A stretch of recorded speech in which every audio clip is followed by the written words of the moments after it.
Hello, everybody, and welcome to the next stage in the semifinals. It is a wonderful match between the USA versus Russia, and today commentating we have me, I'm GeForce, and joining me is this one guy who's slightly less aggressive from the first few rounds. Hello there, guy. Hey man, I'm tired of getting flamed for my old microphone. I have a new microphone. New microphone, new me. Gotta get those O's bucks, the commentary bucks, into some new mics. Gotta invest in that voice. You know, I tried to get Peppy to fund a new microphone for me, and it just did not happen. So yeah, I went out and did it on my own. I guess we need some more subscriptions on the Twitch live channel or some more banners. But yeah, just kidding. They're actually going towards the prize pool, but who knows? Maybe we'll get a fundraiser for your new microphone when you want to upgrade once again. Yeah, man, that'll be the day. I'll have to do that for the grand finals if we get there. I end up casting that. I don't know. We'll see. But first things first. Like you said, we have a pretty hype matchup on our hands, I would say. In OMG Force's favorite term, I would say this matchup is spicy. It definitely is. Oh, 100%. And why is it spicy? Why would you say it is spicy? It's just the USA. Aren't they like the tournament favorites to win it? Wouldn't they just stomp everyone? Like, you would want to think that. But Russia's really, really good, as it turns out. Like, really good. Like, they actually shared 5 maps last weekend, and Russia won 3 of them, and the United States only won 2. So, you know, obviously it's a new map pool, it's a harder map pool, but this Russia team has a lot of momentum, and I don't think they're intimidated by the United States being the tournament favorites.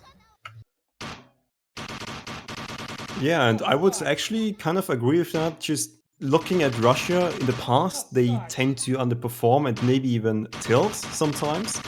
And last week definitely was not one of those matches.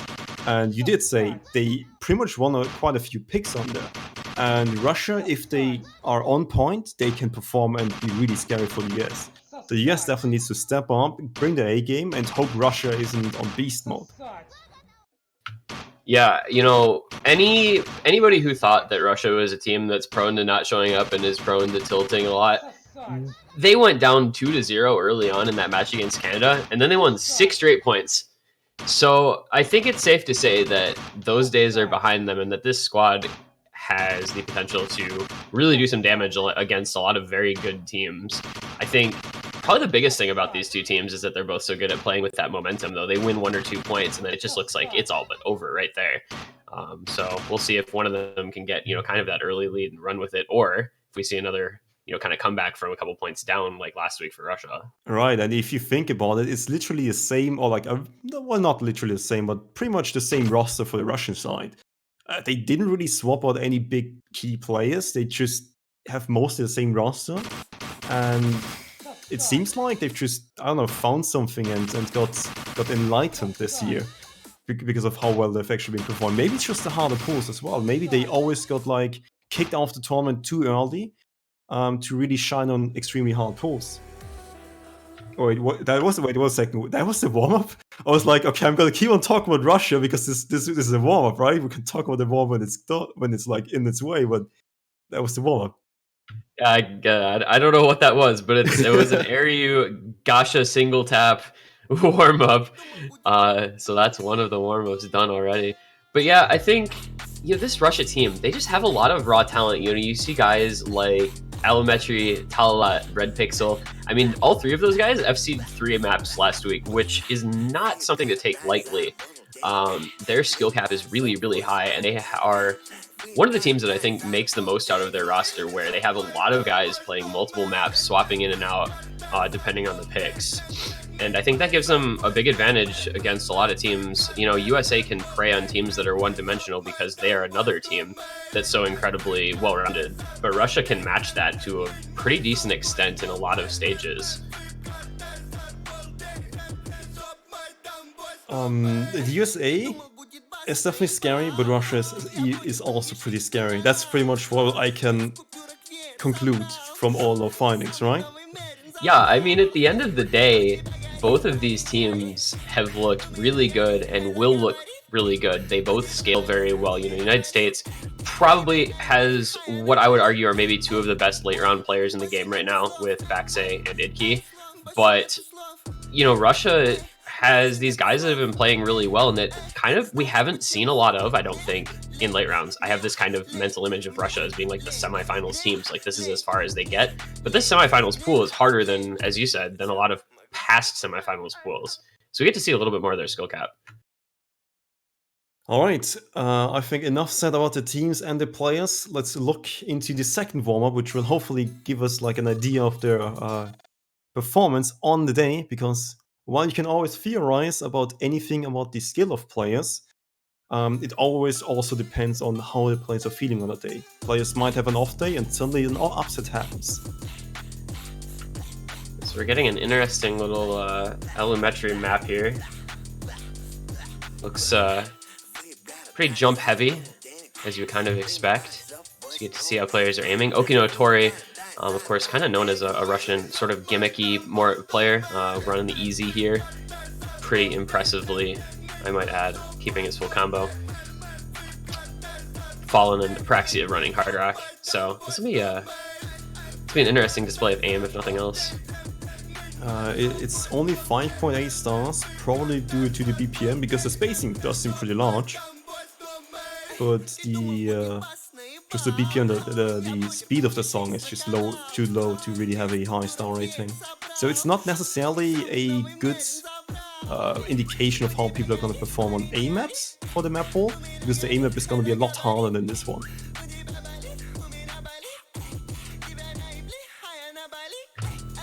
Yeah, and honestly though, like, aim is such an interesting thing because I think neither of these teams tends to play the heavy aim maps in the actual matches, right? Like, they both banned Hard Rock 1 last week, neither of them played Nomad 1.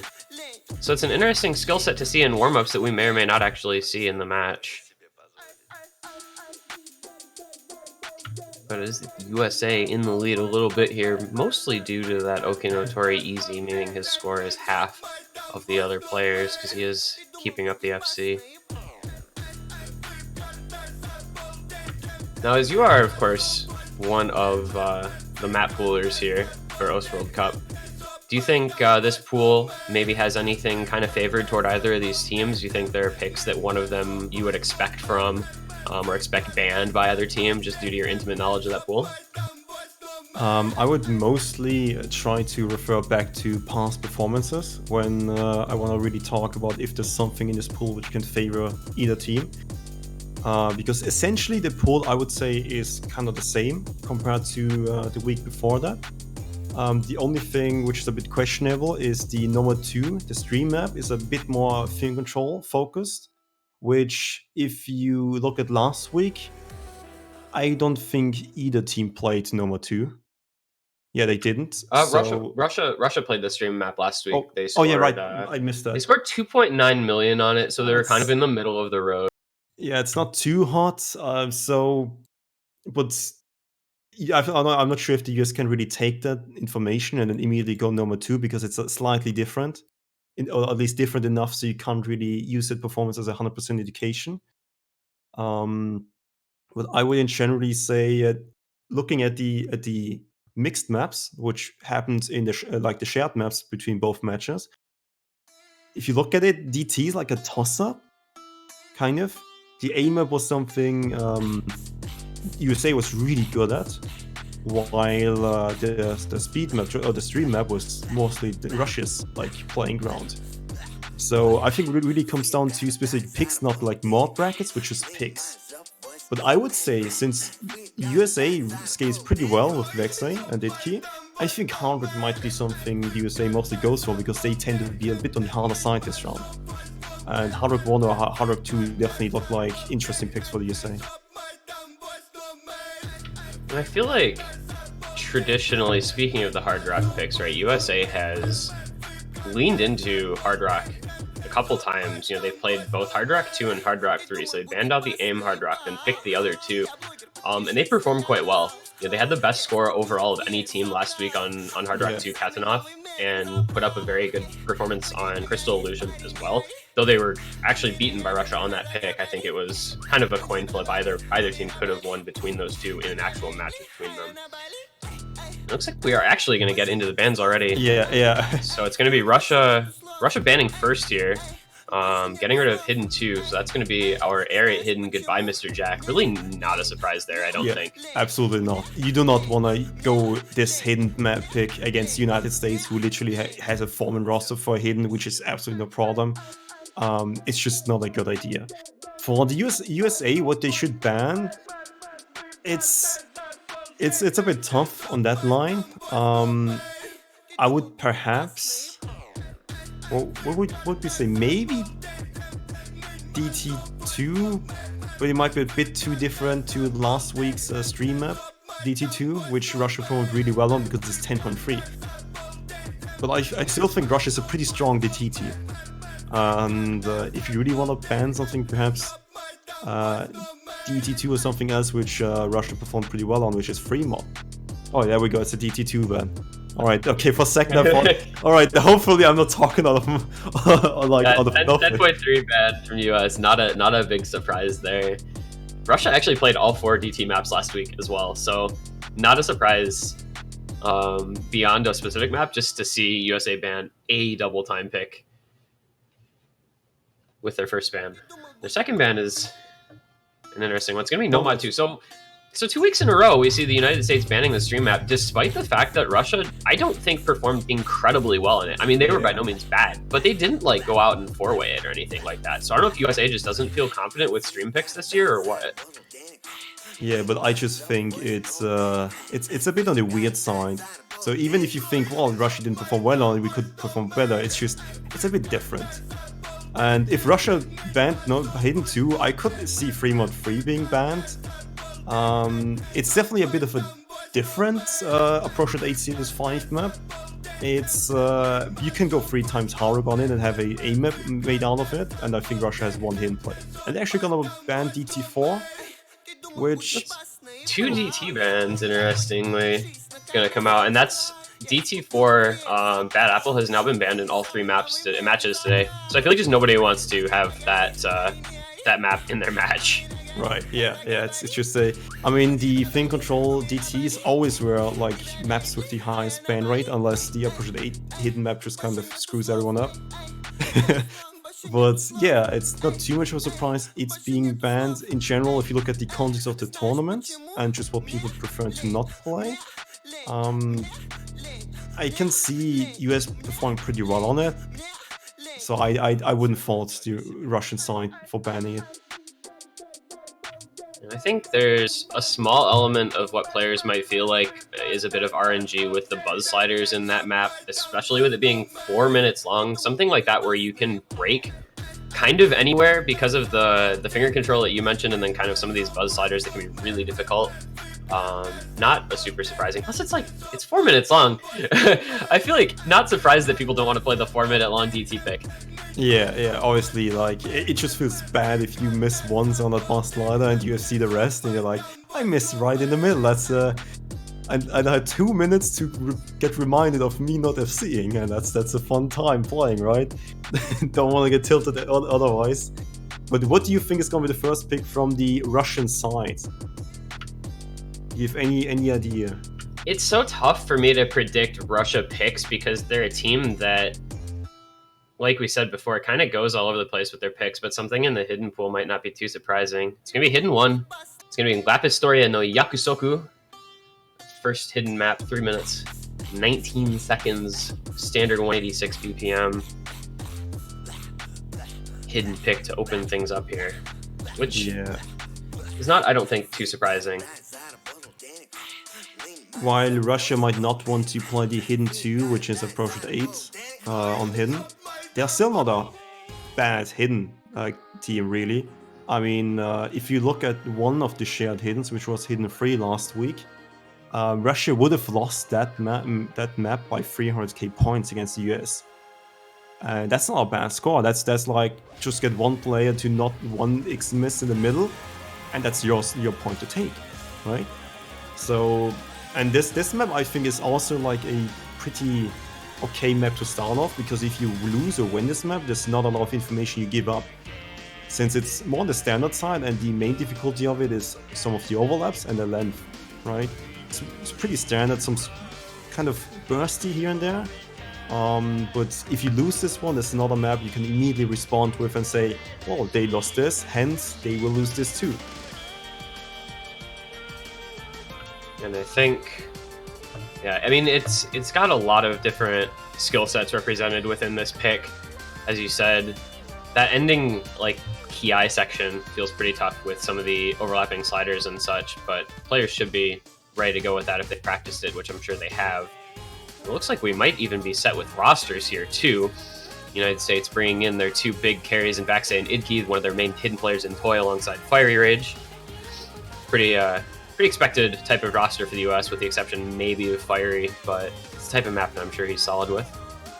And then Russia, kind of Okinotori, XUB. I'm going to mispronounce his name because I don't actually know if that's how you're supposed to say it. I also don't know. And we're going to get underway here. Map number 1 of our first semifinal here in World Cup 2019. And we've got a lot of fans out there in chat showing their support for their teams as we get underway here with the first pick. All right, and you see everyone's using no fails. You see people are finally taking it quite seriously. All the remaining teams are teams which are going to take it very seriously. Since even if this map might not have no fail, it just doesn't make sense not to use it. For anyone who's new to this year's new rules, no fail has been changed to 1.0 multiplier, so it has no backfire or disadvantage of using no fail. It's mostly because community tournaments and tournaments in general have opted to go for fail scores counting, and this is our way to implement that. And you are free to choose it. You don't have to, but it would make sense not to. And everyone taking it seriously, something might happen. Your tablet might disconnect. Well, if you tell your tablet disconnect, at least you still can give points to your team, even if you die, because you have no faith. And I think it's a little bit just a matter of playing safe, because most of these maps don't have a ton of fail potential, but better to be safe than sorry, as you said. If something really crazy happens, that's gonna be the first break of the map coming from XUV. United States going to take the early advantage with their 4-way still intact in the first ki here, but vv518 gonna find an early break as well as Tala and Elementary. Wow, that's a lot of breaks. Gone. So Toy and Fiery, as idke finds a break as well. Toy and Fiery, the two FCs remaining for the USA. Okinotori, the only FC left for Russia. And I think it's going to be interesting to watch a couple players from the USA. You know, vv518, I think, by his standards, kind of underperformed last week. And Fiery was playing a little worse than he has been in this tournament. So we're going to see what those two can do. And of course, idke, four FCs last week. Going to try to replicate that kind of performance. But the early breaks from the latter two, not starting out necessarily the way they wanted, but another break from Tala means the United States is going to run this lead out even farther. Might not end up going the way you would have expected it to go when it comes to scrims and practice versus this match currently. I think that is very unfortunate misses, and I think gonna be hard to really come back too much. There's still a possibility it's only 200k points in difference. Yeah, the problem here is that United States, with Fiery and Toy both holding very high accuracy FCs still, Okinotori, the only FC, though he does have incredible accuracy himself for Russia, they have a lot of combo backing it up, but vv518 and idke are both coming back with their combo as well. idke finding a break on the slider stream. Is that going to matter, though, or is it too late? I think it's probably a little too late here for that to be important, because USA does have a 400k lead going into the outro. Looks like we might be seeing, as Toy loses FC at the very end, I think USA's still got plenty of an advantage. Oh, Fiery and Toy both missing again? I would argue it's still 250k, right? It's still 200k-ish, and it's like 10 or 15 seconds left. It's gonna become closer, but it's still, yeah, the damage has been done. It's a win for the United States, the first point. And actually taking the win off of Russia's first pick.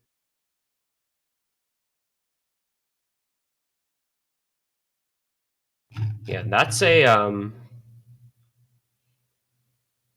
I was gonna give an actual score difference, but the MP Link seems to be a little broken here. Well, Yeah, about Toy and Fiery, both of 100k. those.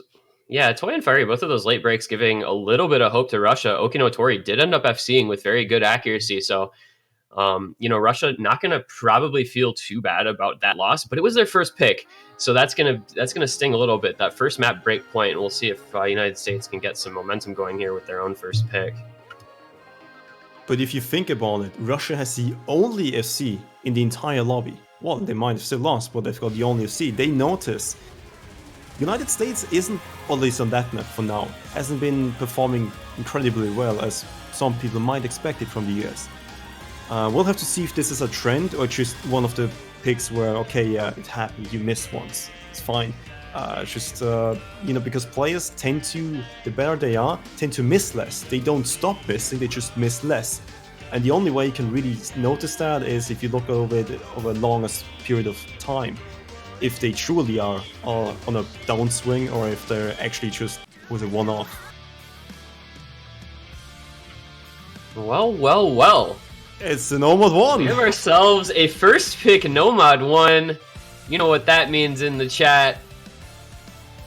Get those alert warning emotes ready.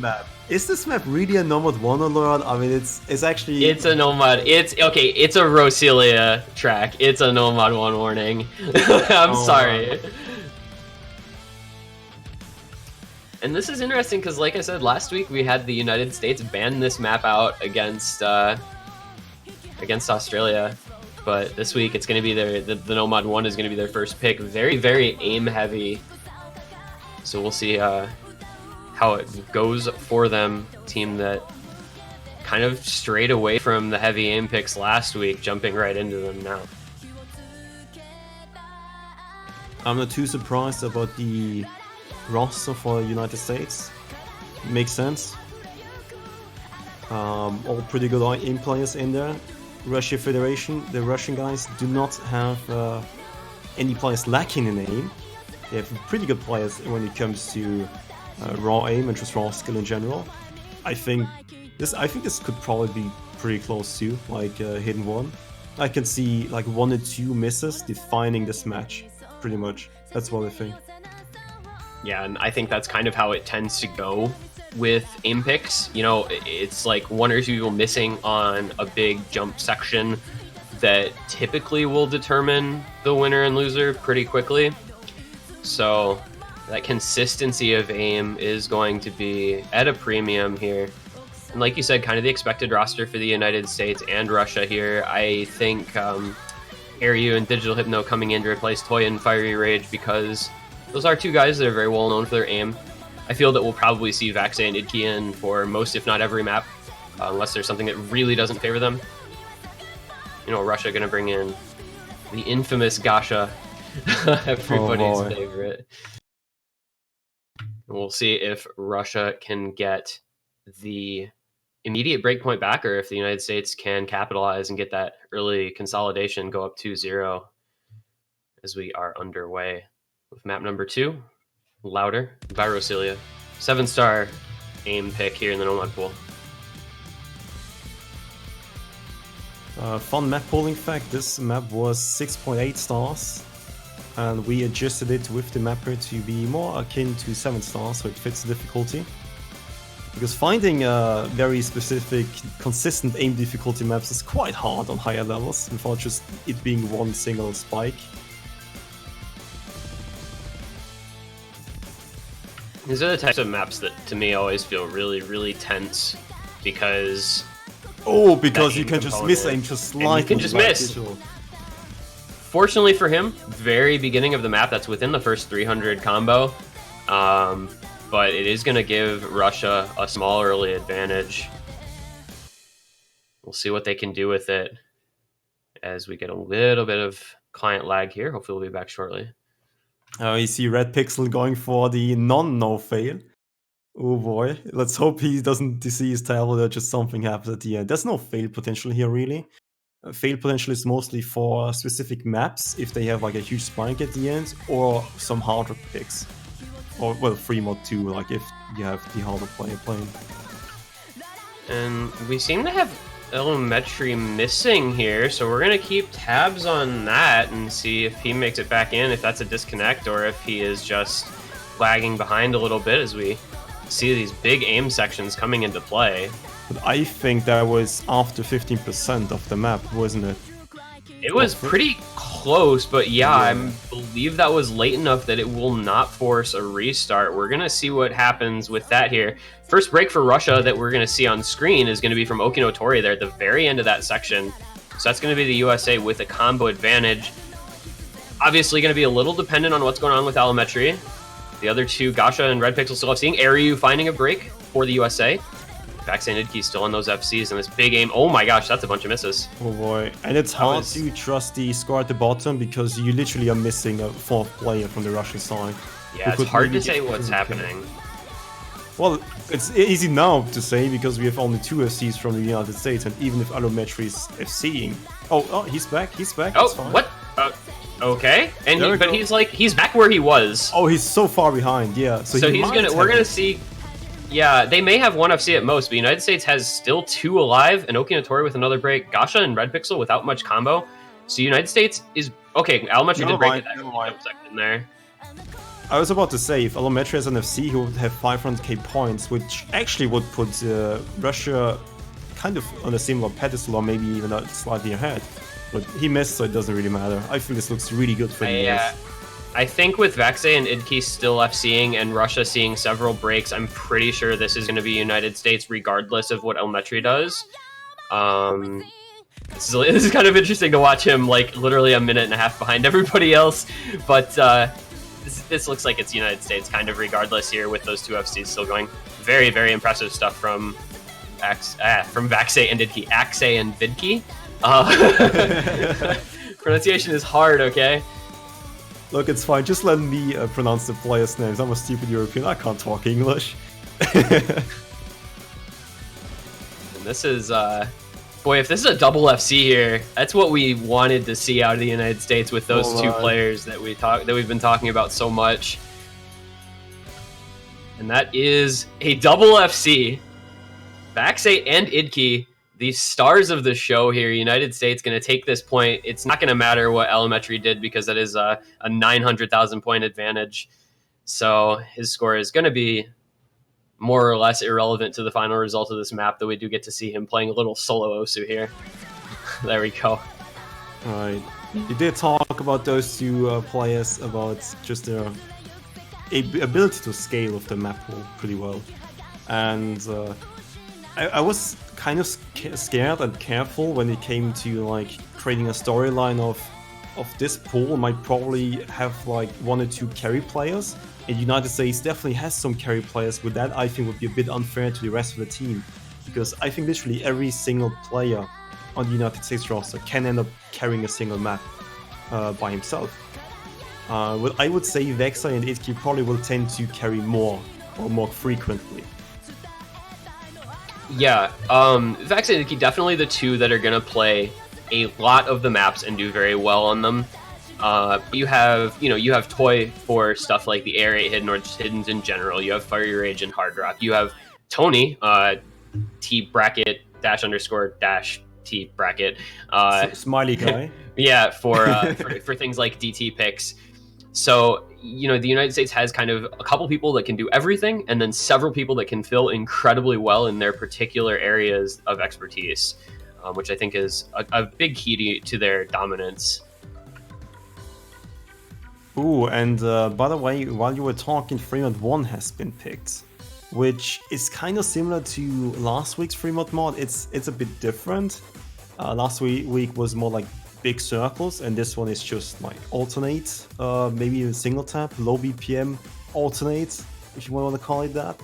But fun fact, last week's Fremont 1, both the US and Russia played it, and Russia would have won by 400k. So them picking Fremont 1 might not be too weird or like too surprising. It's kind of similar, I would say. So let's see if Russia gets a similar performance.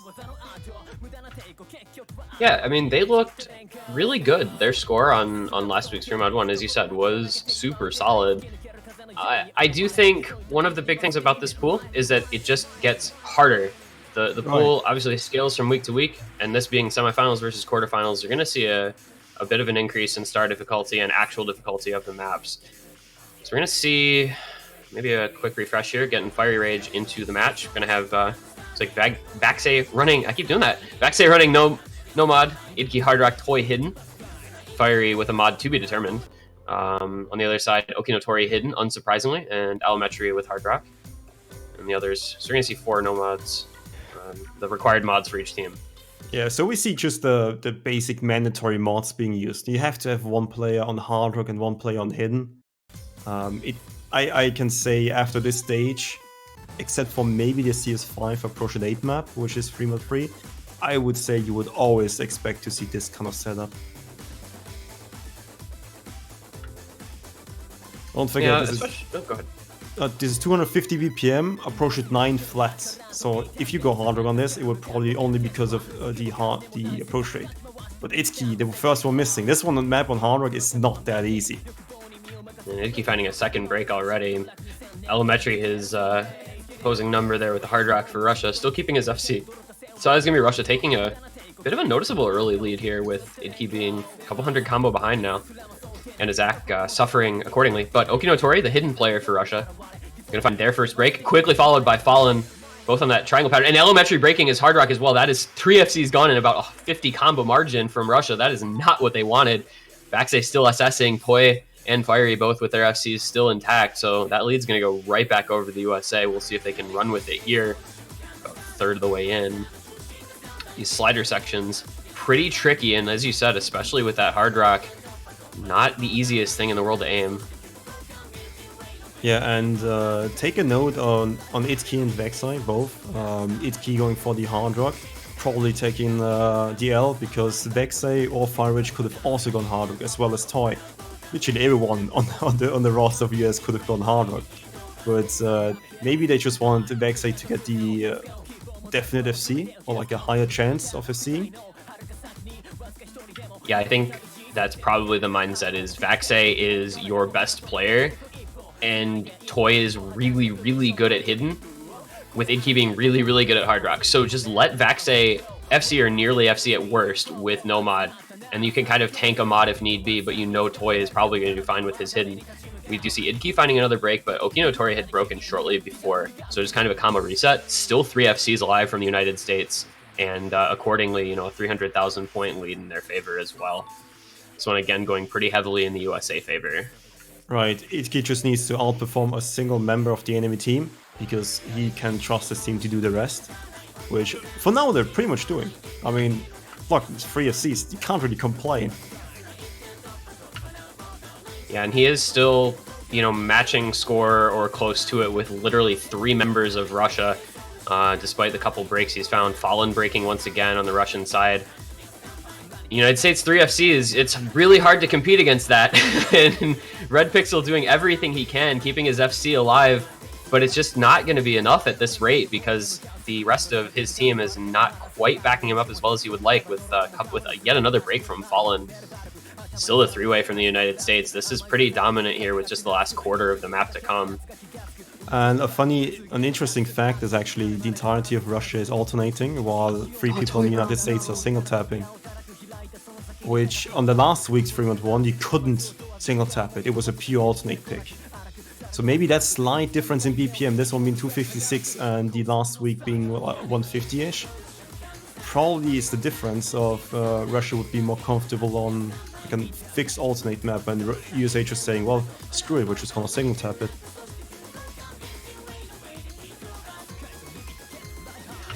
We see Russia, no FCs left. Red Pixel finding a couple breaks.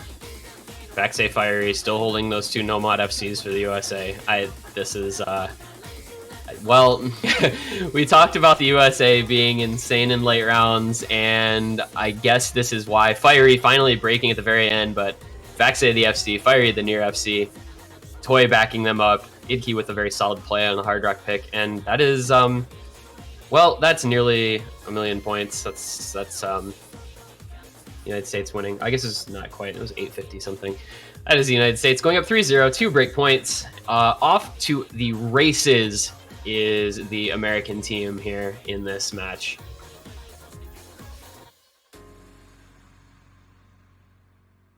I think this map was a combination of two things, which is Russia just missing more than they probably wanted to, and the US just performing really well.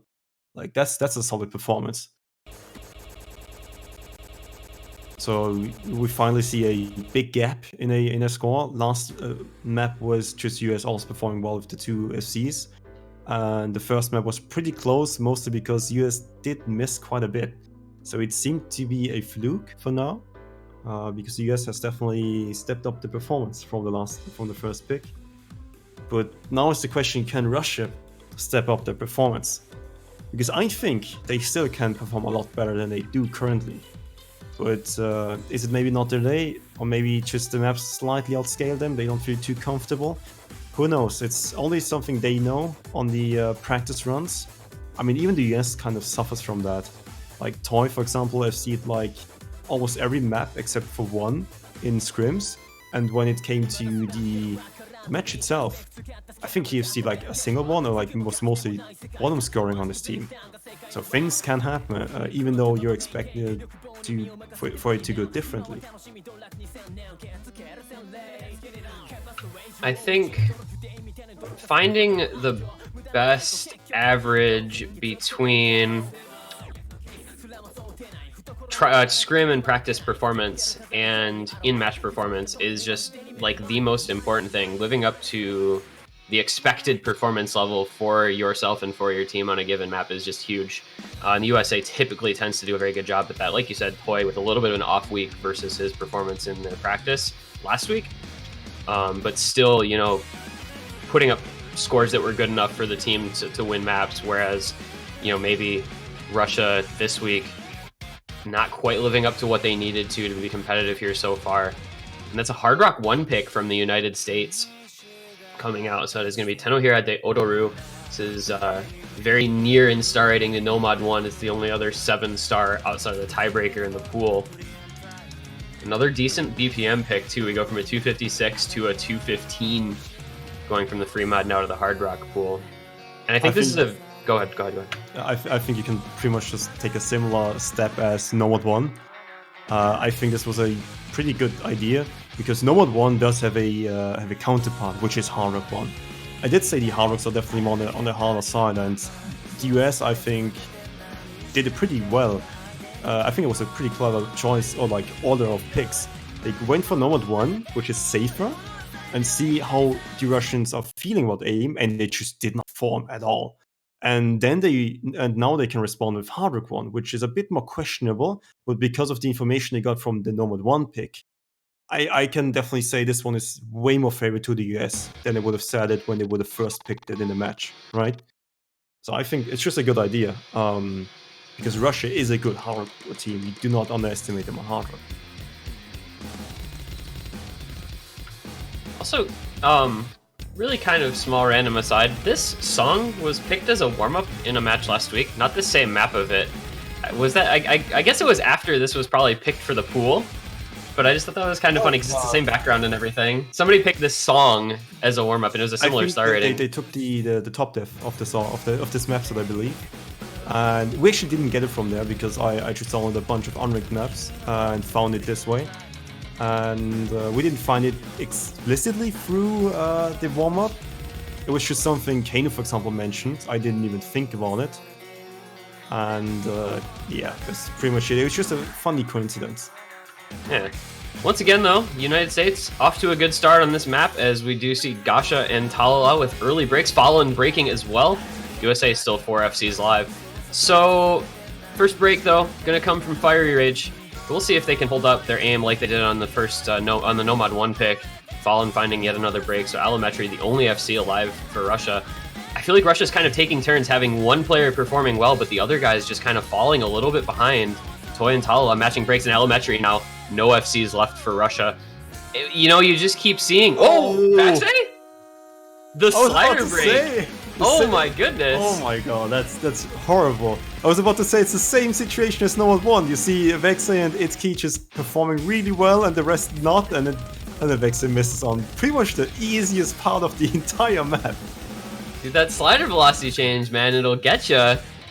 But fortunately for the United States, they do still have that that wild card slot. Idke with the FC still alive. Russia with a couple more misses. That's Fallen and Elementary both breaking. I have to come to the conclusion that this is kind of just not Russia's day, maybe, because they're finding some unlucky breaks that are unexpected from players of their caliber. So just a little bit of underperformance on a pool this hard can mean, you know, in early, it's almost a 4-0 deficit as we come into the last third of this map. Yeah, Elementary, for example, just missing on a quad, but just not pressing one button properly, or like coordinating one button properly. It's not really a reason, or like he didn't really miss, for example, on a big jump where you would expect, hey, this is the hard part, miss on it. Just a few uncharacteristic misses, yeah. I definitely think that Russia can perform better, but this might not be the day. Maybe there's a later stage going on for them, or maybe they just got unlucky and picked everything they would underperform and be worse at US. Maybe there's still some maps left they can maybe go for. And another couple uncharacteristic misses at the end here from Gasha and Talala. I mean, I would almost hazard a guess to say that a 4-0 score here for the United States is a bit of a death knell for Russia. 4-0 is mentally a huge obstacle to try to overcome, especially when it's been the United States just dominating every pick here pretty much. Idke with the FC, Vaxe with the S rank, just that one slider break, Toy 1 miss, Fiery 2 misses. I mean, how do you compete with that on a pool this difficult? It's very tough, and Russia finding just those few misses here and there and falling way behind because of it. I think at this point you trying to look towards the coin flips, trying to look towards something you might feel more inclined to go for, which is maybe double time. I think double time is still open completely. Well, completely. The two maps. Yeah, there's two maps left, right? Yeah, it's untested. Let's put it that way. It's untested, and both teams are pretty good double time. It's still something Russia can maybe use. I think the United States, after winning Nomad 1 as hard as they did, I think it was just clear that they're gonna get 2 points out of aim, but there's nothing really left which reminds you of Hard 1 and Nomad 1. So they don't really have a guaranteed third point. So this is the point where you either go for the coin flip or maybe trust in double time, see if you get something there. Coin flip for me would be, for example, Sleepy T, something you can try, and perhaps the alternate map. Because they're gonna go decisive battle. That's decisive battle. Oh man. Okay. So we're getting another. We're playing the BPM game here today. We're going 195 BPM Nomad, 256 BPM Fremod, 215 BPM Hard Rock, and now Russia opting into the 226 BPM Nomad. So I question the pick based on how this match has been going so far. I really don't know about this one here. So what I think is you want to try eliminate the carry potential out of United States as much as possible. And this pick, in some sense, is something which kind of follows that. It's, I think, one of the easier maps in the pool. It's the only carry potential you have on this map is because of the length. It's 4 minutes. But if you think you have a solid form and lineup you can see this on, I think that's the best way to eliminate the carry potential, which you saw in the last 2 maps of the United States. Are there better picks out there? Maybe. Depends on how Russia feels about 4-way seeing or just seeing in general. Maybe this was the best pick in Russia's eyes.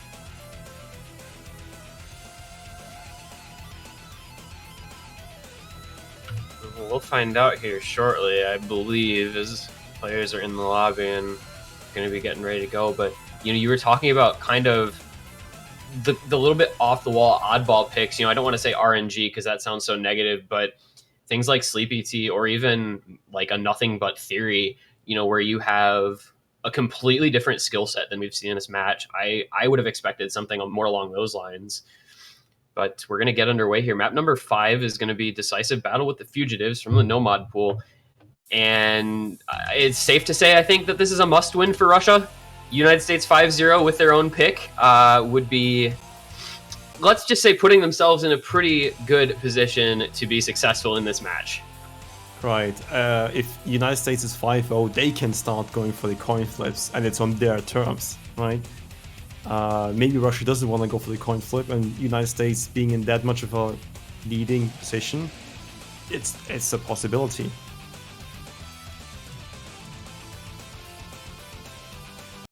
Looks like we're having a little bit of trouble getting into the map here. I know. Okay, maybe an abort. It looks like somebody was not able to load into the map, so gonna be restarting this one. Hopefully it'll sort itself out here. We got Apraxia, Vaxei, Idki, and Toy. So as we expected, Vaxei and Idki playing everything for the USA. Russia similarly relying on kind of similar rosters in a lot of their picks. We've seen a lot of Elementary, we've seen a lot of Tala. I'm getting some inside information. A player who has played a scrim yesterday against the Russians has said the Russians were so much better yesterday. So our thought, or like our I guess the way of underperforming, or we thought they would underperform, is actually true because they were so much better yesterday. Thank you for the inside player who just messaged me to give me that information. I'm not gonna say who it is. Yeah, a good reporter never reveals his inside sources. Exactly, you don't reveal your sources, you just don't. OMG4 is the Adam Schefter of Osu Esports, or the Jacob Wolf. The Jacob Wolf of Osu Esports. Oh boy. In the League of Legends scene, reporting on all the You're giving me too much credit. And it's just some Austrian guy who puts maps in a pool. Well, that notwithstanding, we are going to see Toy, first break from the United States, but he'll be matched by Fallen. So 3 FCs to 3. Early stages here. As you said, very, very long map. This one's 4 minutes, so there's plenty of time for any sort of thing to happen. And I think this pick has a lot going on in it. There's bursts, there's streams, there's aim. As we mentioned, the higher BPM still staying in play with this being 226. It's a break from Talala, though. 2 FCs gone now from Russia. And it's felt like that higher BPM has favored the United States so far. But like we were saying, you got to find a roster that works. And if this was something that performed well in a scrim, then you'd pick it and just hope that you can get your act together a little bit. But we still have Apraxia, Idki, and Vaxei all FCing for the United States. Toy getting his combo back up, just missed in that first about 130 combo.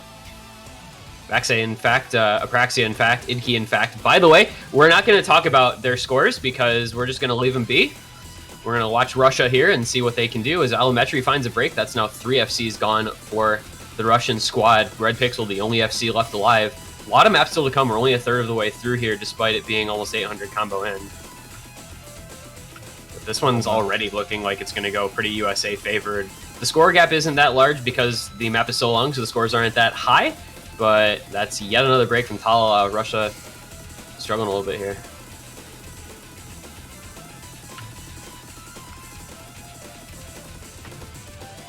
Break from this Red is, Pixel as well. I don't know. This is looking really bad for the Russian side. It's just not their day, potentially. Well, there's a break from Apraxia, and we saw a break from Toy just a bit ago. And guess who? You have Vaxei and Idki still holding on to the FCs. I didn't want to talk about anything because they had 3 SS ranks through about 600 combo. That is no longer, of course, the case. Russia, though, doing all right with their combo with Fallen at over 1,000. Elementary building back up, but it's just hard to compete against double FCs. Yeah, especially when you don't really have a single one. You might have a almost FC with Fallen, but you don't want to have an almost FC when it's literally your life on the line. Here, it's okay. It's not the last point. Let's not over exaggerate too much. But chances are they're not gonna survive the last pick out of the United States.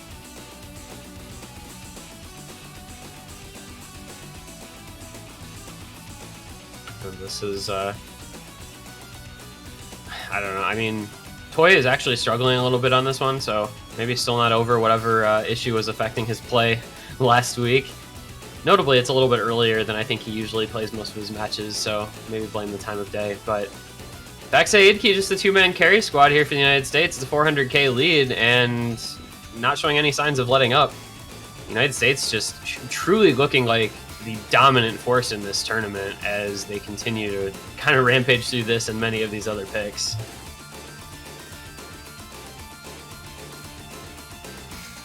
There's not a lot you can really say here, except the map is almost done.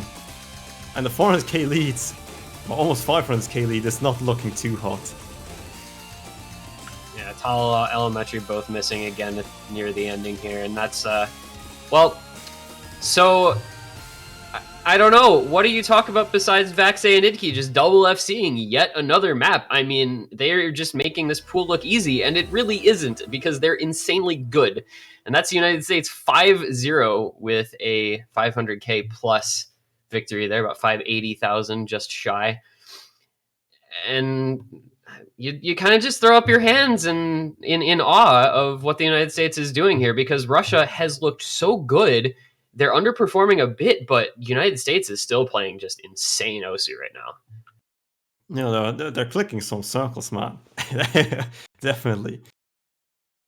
But man, it's hard. It's hard. Maybe they went into this match with a certain set of like just expectations, and they can't follow through on it, and might have just maybe given up at this point. Although I'm actually saying sorry, really. Ooh. Ladies and gentlemen, we have a Grin pick. It's Hard Rock 3. Man. You gotta love it. The United States throwing caution to the wind here with the 5-0 lead, saying we're picking the 130 BPM Hard Rock CS 6.5 map. Oh my gosh. This will be fun. But, you know, we talk about this seemingly every time there's a United States match, where it's so hard to play against this team because you know how good they are as the opponent, and you have to somehow try to keep that out of your mind and just go out and perform the best you can. But I think at the back of your mind, you always know, oh god, they're probably two-way, oh god, they're probably three-way, because in all likelihood, they probably are two-way or three-waying on any given map. And just trying to compete with that mentally as well as in terms of performance is so incredibly difficult.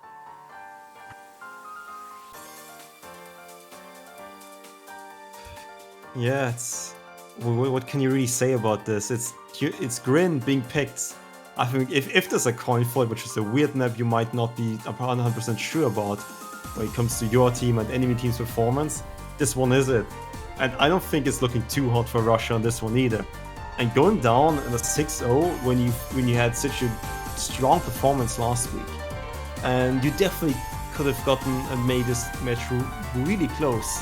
If it doesn't happen, hopefully they can bounce back when it comes to the losers bracket, because this is their first loss, I believe, and getting down the losers brackets, they still have a chance. Maybe they'll come back stronger. And, you know, to be fair to them, we can't say anything about losers bracket before the match is actually over. You know, you still got to get that 6 point up on the board. But it does seem like the likely outcome at this point in time, you just, I don't know, it feels kind of bad to be looking at the losers bracket before the match even ends. But again, that's just the mental of, okay, well, we're up against United States, so who would we have in the losers bracket next week? You know, and that's just, it's so hard, because I think nearly everyone probably has a little bit of that feeling going into a match against the USA. And it's just not good. It's tough. So we'll see if Russia can get a point on the board here as we are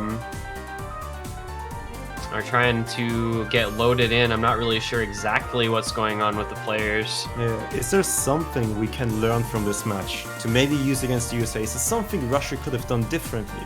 Because if I look at the bans, DT4 being a long map and a tough map, I think that's a lot of carry potential I see there. I think, in essence, a good ban against the United States.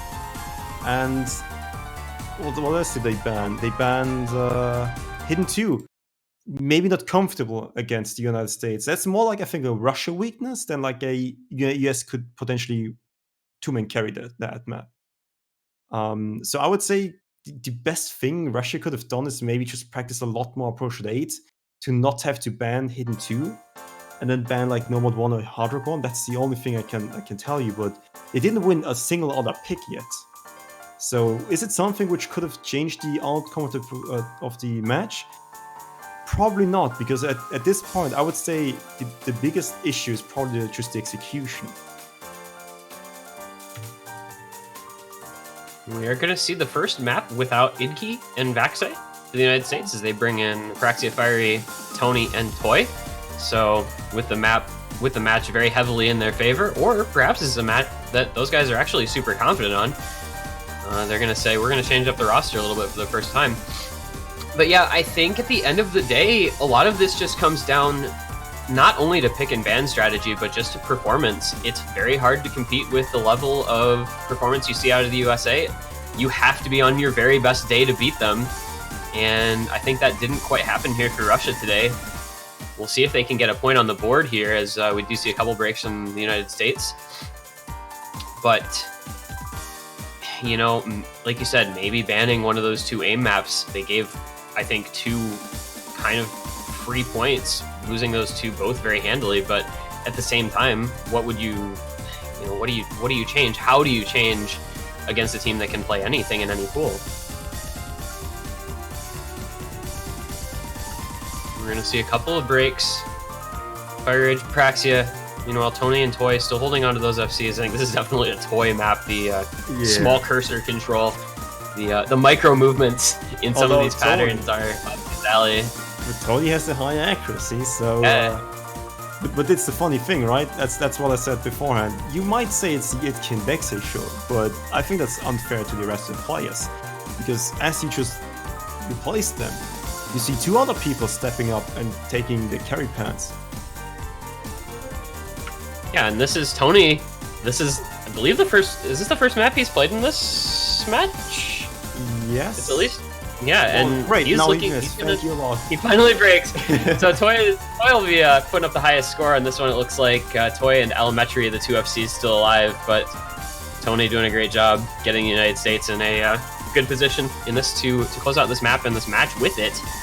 And that's going to be the United States closing it out. That is a 6-0 sweep for the United States over Russia to move into our winners bracket final with a Toy FC and a Tony Near FC. What can you say about this team other than they just looked unstoppable? I know, good individual performance from Russia, but generally underperforming. A beautiful score by Elementary, but it just wasn't meant to be today. Unfortunately, it is what it is. USA advances. They were the favorite team to go into this, but I think we'll probably jump right into the other match, which is Romania versus Brazil, because I think that's still going on.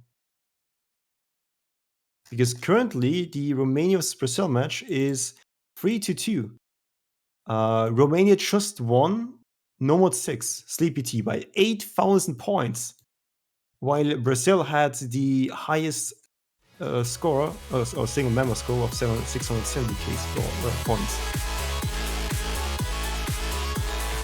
Yeah, I believe. Yeah, the 3-2 Romania over Brazil. This, you know, on paper, I felt going in that Romania versus Brazil looked like a pretty good matchup. Obviously, Romania looked pretty strong last week, taking Germany all the way to that tiebreak. But Brazil is not a team to underestimate. And so we'll get to see, looks like about half of a match here. Yep. Definitely, I think it's just going in order pretty much. I don't know if we have, any break points here.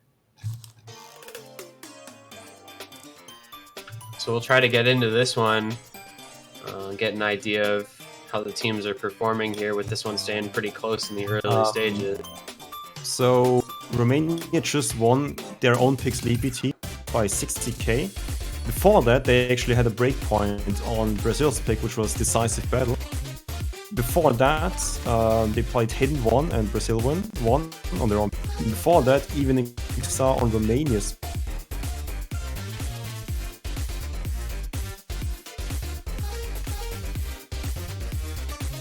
As it looks like. Yeah. So in general, it's 3-2. Hopefully we can get the match sorted out and going as soon as possible. I think they're currently in and just finished DT4. where Brazil won 2.9 million points against 2.25. So pretty commanding lead. So that's going to be 3-3 then. Tied up match. Best of 7 basically, or best of 5, excuse me, basically left to play here. Just taking a quick look at the ban recap for this match. We did see Romania, interestingly, it appears banning Hidden 2. So we have Goodbye Mr. Jack, the Area Hidden, banned by Romania, as well as the Answer Blood, Senketsu no Michishirube, going to be their other ban from the DT pool. Brazil, meanwhile, banning Nomad 1, Louder, and banning Inochi no Karakuri as their second ban. So a couple of Nomad bans there from Brazil.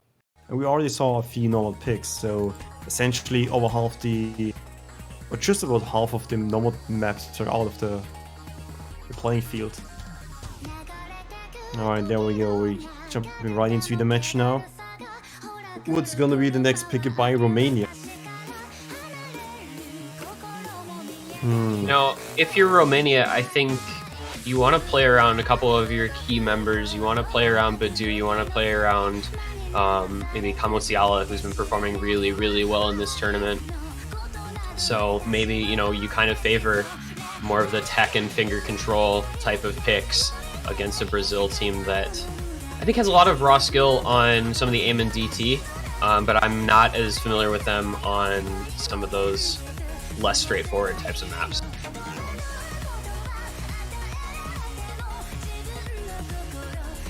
Trying to draw a conclusion of any player performance from the last few maps. You do see most of the people who are expected to perform on certain picks to actually perform on those picks. Like Badu, for example, not performing well on Evening Star, but his team is. And Misty, for example, getting Action FC on there, I believe, which is a really good score. We're going into Freema 2, one of the easier maps in the pool. That's actually also a map I would have maybe expected for Russia to go for, because you definitely eliminate carry potential on that map. Because I think it's one of the easier ones. You should expect better scores from it, but there are some kickslider shenanigans, the mini big black parts, I guess you would call them. It's still tough in a tournament setting to just stay on point and not let your nerves to get the better of you. Yeah, don't trust the score at the top. It's 3-3. It's completely equal. This will be an interesting type of pick, I think. Like you said, Shufflehaven being one of the easier maps in the pool, I think, fair assessment. Interestingly for Romania, no Badu, it looks like, for this map. It's going to be Afterwind, Rohulk, Eternum, and Kamosiala as their members for Shufflehaven. Brazil running with My Angel Sim, Mouse Easy, Mystia, and Mendigo. Curious to see what kind of mods players are going to run with this being a little easier. Do we see maybe a Rohulk Hidden Hard Rock, a little bit of overmod from either team? Or are we just going to see kind of the straightforward that we saw in the free mod last match, where it was one hidden, one hard rock per team, and that was all?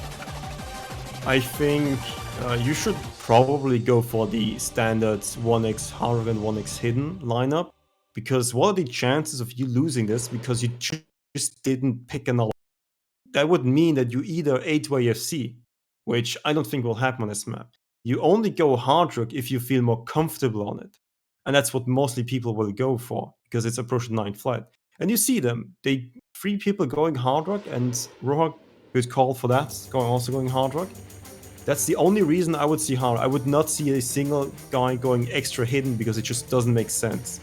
Just go normal at that point. Hard rock is understandable for the sake of being comfortable. I think this is basically what you'd expect in terms of hidden picks. And yeah, Rohulk with that hidden hard rock. We'll see if he can come out with the FC. Early break from Mystia. Should see the score lead going over early on here to Romania. However, Brazil does have that mod advantage. They have All 4 players running mods in this one with the extra hard rock. Cool. I don't know, it can sometimes come back to bite you. However, Rohulk is going to find a break for Romania. It'll trade back over to Mendigo, so it's gonna be 3 FCs still alive for Romania, 2 for Brazil. Make that 2 for Romania as Afterwind finds a break as well. Things are gonna get a little more interesting here now as we reach about the halfway point. We find Brazil missing twice in quick succession there with Mandelson and Mouseeasy, but Rohulk finding a miss of his own. That being said, Romania is still with 2 FCs alive and none on the side of Brazil. They're gonna look to run away with this. Our team, Romania. Kamosiala, the Nomad player, the only Nomad player, in fact, in this lobby. The only FC now alive in this lobby as Eternum finds a break. They're going to rely on him to stay alive here to keep that lead as Afterwind and Eternum now are both pretty low combos. Oh. That big square pattern. Everybody Afterwind just missing so many. He almost lost it there. Oh, but there goes Mistia and Mouseeasy's combos for Brazil. Eternum following it up shortly, but Kamosiala is still going strong. That's going to be very important here for Romania. The only FC still alive, Rohulk, Eternum, both breaking. This ending is pretty tense, but I believe Romania has enough of a lead to hold on to, and they do. It's going to be Romania winning their free mod pick, going ahead 4 points to 3 against Brazil. That was could have been tense at the ending, but the FC was what mattered. Kamosiala playing his part as that Nomad player. Yeah, you see only one Nomad player going in, and that's really important in this map. You need players who are pretty comfortable on this approach rate and the patterns to properly take advantage of this. Because if you don't have enough players who can play this properly in Nomad, and you have to go hard rock just because you say, well, it's just more comfortable. I'm more like an approach at 10 than an approach at 9 guy. This is what ends up happening, or what could happen, right? It's just there's a way higher chance of seeing this map on Nomad than on hard rock if you take a player of the same caliber. And I would always take the Nomad player over the hard rock player, unless the Nomad player, or if the hard rock player plays a Nomad and performs just way worse.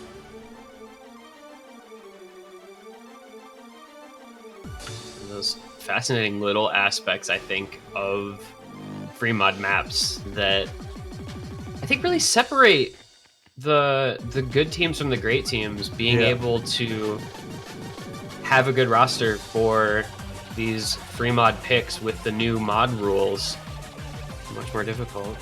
So it's gonna be Brazil with the next pick, down 3-4, but we are in pick order. They traded those 2 break points a few picks ago and both won their own picks after, so relatively even. It's a big pick here from Brazil, though. It's going to be Nomad number 2. So we're going to see the streamy Nomad pick, Lemuria. Pretty short one, too. Just over 2 minutes long. I think it's a good pick to at least not really get Badu in the lobby. Because if he goes, he definitely has a bit of a not sure what I want level type of situation. Because Shuffle Heaven was kind of streamy. And you could argue Lemuria is about the same level of streaminess, maybe slightly more, but also with some 1/6 bursts, so more speed, which is not really Badu's advantage. And Badu is one of the bigger carries from Romania. We saw Romania did play pretty well on their Shuffle Heaven pick in themselves. Maybe they knew that they have a normal player who can perform pretty well on it, and Brazil might go for just a bunch of hard rocks. But this one forces you to go Nomad. There's no overmodding here. There's no compensating for any reading problems because it also is approached at 9.6, so it's more comfortable. And I think generally this is an okay pick by Brazil because you still eliminate one of the carry potentials. You still have Camo and Eternal, really good players. I think this year has been a little bit of a coming out party for Romanian players that people are not familiar with. Guys as well, you know, Kamosiala, a mainstay of the tournament scene from 2017, 2018, hasn't been around as much recently, but these guys like Maxim Bogdan and Rolly have really shown up for what I think is the first time that a lot of people have seen them. They were not on a lot of people's radar coming into this OWC, and they've been performing very well, enabling Romania to get as far in this tournament as they have here. So we'll see if they can keep that level of performance up going on into the rest of this match. Brazil, though, their pick, keeping in a similar roster, My Angelson, Mouseeasy, Mistia, There's going to be Idealism coming in as their fourth here to replace Mendigo. And we will see if Brazil can even this up at 4 apiece, or if Romania can get what would be a very important break point for a 5-3 lead with their own pick coming up. And this one, I think, one of those maps that just gradually intensifies until the ending goes pretty intense with the big spaced burst streams. That's a part of the map that's going to be, I think, very important if anybody can combo through it. An early break from Max and Bogdan, though. So it'll be the early lead over to Brazil on their own pick. This map is more like has a requirement you have to be able to stream the BPM properly, because that shouldn't be the part where you might really miss on. It's also the 1/6 immediately into a stream patterns which can just trip you up. For now, getting early misses on none of these parts might not set a good precedent for the rest of the map. But, you know, if it's just a fluke move, sometimes you can miss aim, no problem. There are some space streams, obviously, at the end and some in the middle. That's a break from Mouse Easy, and we're about halfway through, so that's going to be impactful. Oh my goodness, that's 3 misses all at once. Max and Bogdan really Idealism. That 1/6 pattern. Finding some victims here. So it is just Mistia with the FC for Brazil. Meanwhile, Eternum and Kamusiala is still going strong for Romania. So we will come into getting towards the last third of this map. My Angel Sim breaking, but Kamusiala, that's one of the FCs gone from Romania that were left just Eternum alive, their last FC. Matching up against Mistia, still FCing for Brazil. Another 1/6, more misses. That is what happens on this pick. Even, you try to be as ready for those 1/6 as you can, but it's still very hard. You see these increasing space streams, players making it through all right. Everybody hitting the slider stream. It is still Brazil with a pretty solid lead here on this pick. 2 more misses, 3 more misses for Romania. That's going to do it, I think, for them. Mistia still FCing here for Brazil. No combo on the side of Romania. Well, as I say it, he breaks at the very end, but just this last section will be Brazil tying it up 4-4. So a very good pick from them. As Idealism FCing the entire last about third of that map, Mistia making it all the way up to the last section as their strongest performers. Mouse Easy acquitting himself well with a slightly higher combo than Idealism.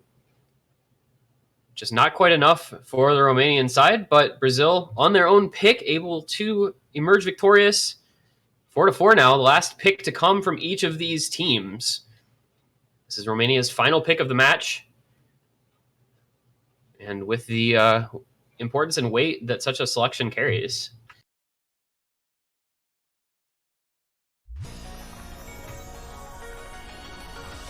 I think a solid pick. You did see Eternum and Camo trying their best, but I think they need more than just 2 people to perform really well.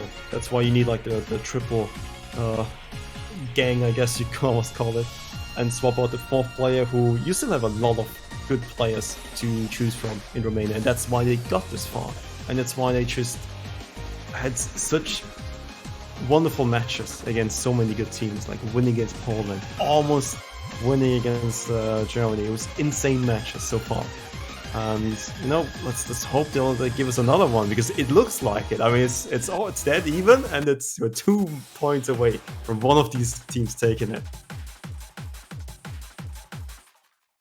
Well, it's going to be Romania with another free mod pick. It's going to be our AR8 Circle Size 5 free mod, Raiko 3rd Desire. Be a bit of a departure here, going from a CS4 AR 9.6 no mod stream pick to the CS5 AR8 free mod.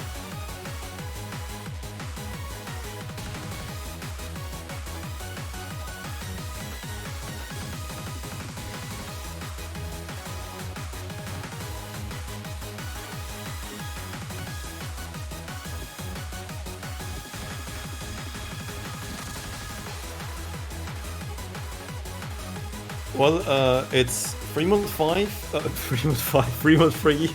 It's gonna be the 5th point for either of those teams, and CS5 for Portrait 8 Badu is finally coming in because it's an aim-focused map.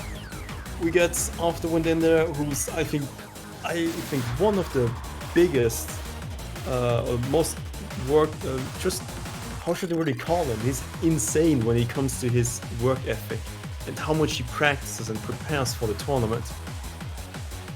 Like he plays all the maps every single time. He puts at least 10 hours into each pool, which is insane. And you can see for him it actually is worth it, and like it pays off. When on most players you see them playing through the pool once or twice and then say, yeah, that's it because I'm not gonna become better. Which is generally true, but if you somehow have this playstyle of playing them at 20 times and keep on getting better, I mean, go for it. I think there's something to be said for a few of these players who are just practice gamers and get good results out of it. And this is an interesting one here. We're going to see 2 Nomads per team. So that's CS5 AR8 Nomad, 1 Hidden, 1 Hard Rock, Afterwind, Eternum, and then Mouse Easy and My Angel Sim, respectively. It's a lot of Nomad for some AR8, but on a map like this, I suppose it's not overly surprising to not see people over-modding. It's going to be interesting to see how those players do with the CS 6.5 on the Hard Rock and the AR8 Hidden for the other couple mod players. This is so weird, actually, because you would expect maybe on this one to be more Hard Rocks. But, I mean, you do have Miss Magius, who is gonna nomad this one, 100%. He's like the nomad player for the Approach 8 maps. So you at least can reply with your own Approach 8 player. The Hard Rock player for Romania Return finding a break, and Mouse Easy finding a break, and Kamosiala. The square. You would expect him to miss on the square, but they miss after it. Oh, Romania is in danger here. Kamosiala breaking, Afterwind breaking, Eternum breaking. They only have Badu left FCing. Meanwhile, Brazil still has My Angel Sim, Mistia, and Miss Magius all holding on to their combos. Brazil gonna take a substantial lead if they can keep these combos up just a little bit more as we get into sort of towards the halfway point.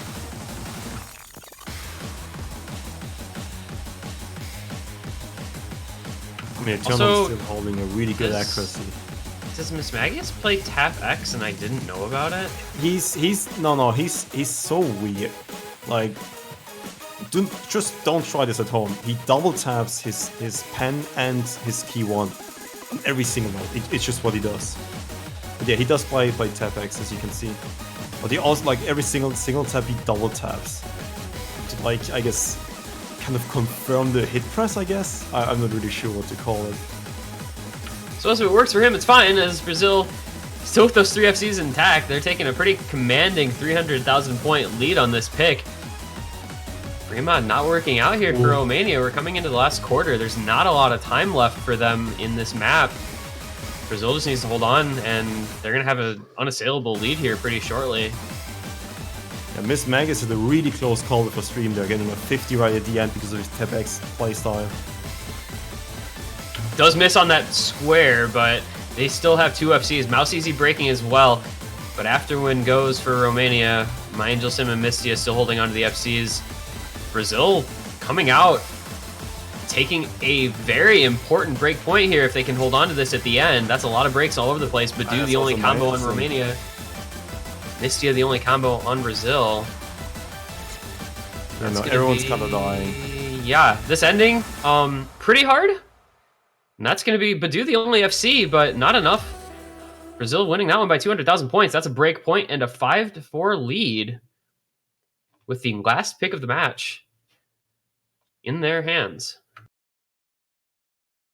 Oh man, is it gonna be a tiebreaker? First one? Whew. Romania definitely needs to find something here on the next pick because this is Brazil's pick. And then it's another DT. And yeah, we Brazil saw unsurprising, really, this immediate DT pick. We already had 2 DT picks, which we didn't see, to be fair, so you couldn't have known. And I believe this is probably the last DT pick they can go for. They played the Fin control DT pick, so DT4 and DT1. And Brazil won on both of them. Just saying. So, if that's not scary, if you're Romania, I mean, what else is, really?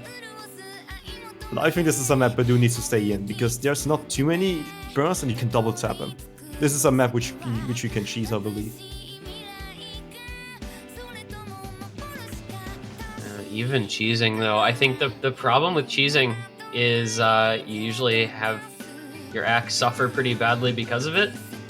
And Brazil, being as good as they are at DT, will probably have pretty decent accuracy. So it's risky.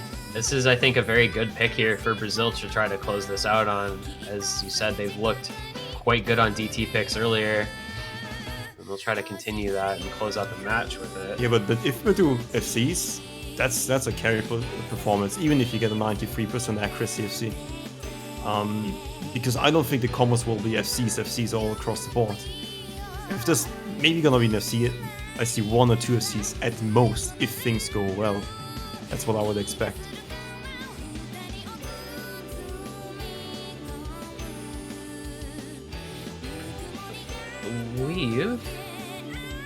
With that said, I think we are about set here to get into what could be our last map of this match. Kamasiala, Badu, Roly, and Eternum taking on Mistia, Mouse Easy, Mistia, and My Angel Sim. It's hard to differentiate those two guys' names. We'll do the best we can, I suppose. This one a little bit reminiscent of last week's double time number 3 pick there, where it's pretty consistency based, but as you said, a little bit more stream focus, burst focus to it, where some players may have to cheese those and some players might be more confident with them than others. Yeah. You do see the accuracy already suffering for Romania. Roly down at 92%, finding an early break. That is not what you want to see on the map that determines your fate in the tournament. Looks like My Angel Sim may be broken about the first 10 combo, but that's really not going to affect the score all that much. However, accuracy not great on Brazil's side either. Mistia at 94%, My Angel Sim at 95%. Plenty of map to come though. Long pick, very consistency based. We're gonna have a lot to look out for here. Romania with the early lead. That accuracy paying off from Eternum and from Kamasiala, but Roly finding another break. Mistia trading though. This will be interesting. That's 3 FCs to 3. Accuracy advantage in the hands of Romania, interestingly enough. So yeah. I mean, Badu is actually finding a few 50s and 100s on those bursts, but sometimes he's getting lucky in getting just a perfect 300 triple or 5x burst. That's pretty interesting, even though he's double tapping.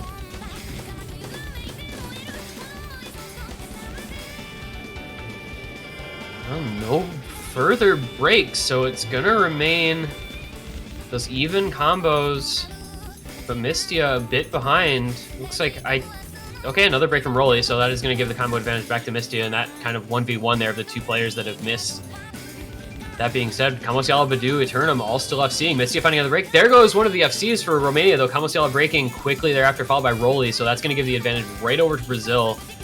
That was a pretty important one. That was one of their 3 FCs that is now gone. Brazil need to hold on with their 3 big combos, their 3 full combos. There goes Badu as well. That's going to be painful for Romania. That is just 1 FC alive now. Brazil just will look to coast through the middle third of this map and try to win just on those breaks right there. Brazil just performing throughout a really hard part. That's beautiful. And this one, well, I say anything. Mouse Easy finding a break to trade with Roly. This is a tough spot to be in for Romania, though. Eternum, the only FC. Mistia and My Angel Sim, both FCing still for Brazil. Romania needs both of those FCs to break, and soon. And they need to keep up their combos if they want to have a chance at coming back in this one, but it's about working its way up towards 300,000 points in the favor of Brazil, so this is pretty tricky. They're going to come into the last quarter of the map. They're going to have a slow part. Try to keep their nerves under control, knowing that if they can just keep up for a few seconds longer, they will punch a ticket into the next round. Looking for that date with South Korea or Brazil. And it looks like they might be getting it here, as they are still keeping the 2 FCs alive on Mistia and My Angel Sim. Mistia and Mouse Easy not finding any misses anywhere soon either. Kamosial, Rolly both breaking. That's it. If it wasn't already decided, it is now. Oh man, you've got a feel for the Romanian team. I think up until this stage, they're the team with the most maps played out of the entire tournament. The last 3 matches, this one included, went all the way, or almost all the way. And they're playing their hearts out against all these just titans of teams. But sometimes it's not enough. Even though they might have not won this match, they might have won our hearts. I will hopefully see them next year. Romania, I think, like we were saying, as we were getting into this match, one of the revelations, I think, of this tournament, coming out and repeating their upset over Poland, giving Germany a very tight match, giving Brazil a very tight match. But they are going to exit here in the semifinals, the losers bracket, round 4. Brazil, meanwhile, your victors, they will advance to losers round 5. As we said, they're going to face off against South Korea, who had themselves a battle earlier against Taiwan. So that's going to be a very interesting matchup. Stylistically and performance-wise, those teams both looking very strong. Yeah, and also something I want to note, the 2 matches you see currently are not the last matches in the entire weekend, because after Canada versus Poland, you do have another conditional match tomorrow. Yeah, so we're going to be able to see here now on screen with the bracket visual. We're going to have Canada-Poland coming up in a few hours. The winner of that match will advance to face Hong Kong, a surprising, I think, victor over Australia in the earlier match today. Canada-Poland, I think, should be another very competitive match between 2 teams that have looked pretty strong but stumbled a little bit at one point or another in the tournament. I think Poland probably favored, but not by a huge margin. They were favored against Romania as well, and look what happens. It's sometimes not as it goes planned, right? You also, on the other side, you see Brazil versus Korea has already, Romania has lost. Brazil advances against Korea. A bunch of conditional matches. Yes, we get. So as we said, that'll be Brazil versus Korea tomorrow, as well as the aforementioned Canada-Poland winner versus Hong Kong, and then the last match of the weekend will end up being that second semifinal between the UK and Germany. Right, and the winner of that meets the US, I believe. Yeah, the winner of that goes to the winners final. Right. So we might potentially see a UK versus USA repeat of last year in the finals winners bracket. I think everybody wants to see that happen again. That'd be an exciting one, but Germany would certainly like to have something to say about it. Right. Will the bubble finally pop? That is the biggest question of this weekend, I believe. It's two of those big carries, those fabled players. Bubbleman versus Dust Ice, I think, is a pretty insane matchup that we're going to get to see tomorrow. I'm excited for it. I'm excited for all the rest of the matches this weekend. I hope everybody else is as well. Yeah, last year, Bubbleman and Dust Ice were the biggest MVPs of the entire tournament. And this year, once again, some of the MVPs facing off each other. Well, that's a match for tomorrow, and we'll hopefully have some cool commentators joining us there. We probably won't be it. I can't give you the list of it because Discord isn't really happy right now when it comes to looking up stuff. So for now, next match is in 3 hours. We'll see you guys there, and hopefully you guys have fun for the rest of the weekend. Yeah, it will be Doland and Will Stetson will be your casters for Canada versus Poland in a little bit. So they'll be sure to bring the hype for that one. Hope everybody is back for that guy in 3 hours. It's going to be a great match. Yeah, and for now, we'll say goodbye, see ya, and see you guys next time. Thank you for watching. GG's to the winners. We'll see you later on today.